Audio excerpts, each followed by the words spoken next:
जय श्री राम। श्री रामचरितमानस के अरण्य कांड में माता सती अनसुईया ने समस्त नारी जगत को शिक्षा देते हुए कहा है कि जो नारी पतिव्रता का पालन न करके अपने पति से छल कपट करती हैं और दूसरे पति से, दूसरे पर पुरुष से प्रेम करती हैं, ऐसी नारियां जो है कि अधम को प्राप्त होती हैं, अर्थात उनका जन्मों जन्मों तक जो है कि जो जीवन है वह जो है कि दुखमय हो जाता है। कहा गया है कि क्षण सुख लागी जन्म सत कोटि, दुख न समुझते ही सम को खोटी, बिनु श्रम नारी परम गति लहई, पतिव्रत धर्म छाड़ी छल गहई। अर्थात माता सती अनसुईया ने कहा, क्षण भर के सुख के लिए जो 100 करोड़ अर्थात असंख्य जन्मों के दुख को नहीं समझती, उसके समान दुष्ट नारी कौन होगा।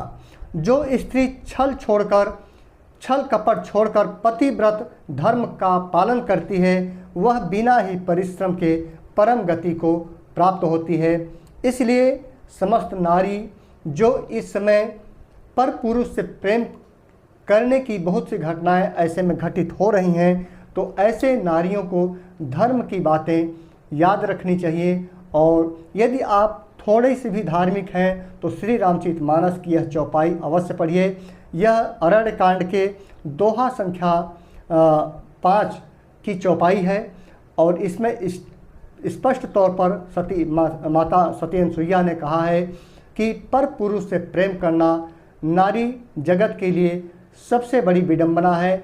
वह नारी का जीवन न केवल यह जीवन ही निरर्थक जाता है, बल्कि आने वाला असंख्य जीवन भी जो है कि वह निरर्थक चला जाता है, दुखमय होता है। और आगे इसी चौपाई में आगे कहती हैं कि ऐसी नारियों की मृत्यु के बाद जब पुनर्जन्म होता है तो वह भरी जवानी में फिर से विधवा हो जाती हैं, और ऐसे ही यह परिपाटी जो श्रृंखला है वह चलती रहती है। इसीलिए नारी के रूप में जो आपका यह जन्म हुआ है उसमें पतिव्रत का पालन अवश्य करिए।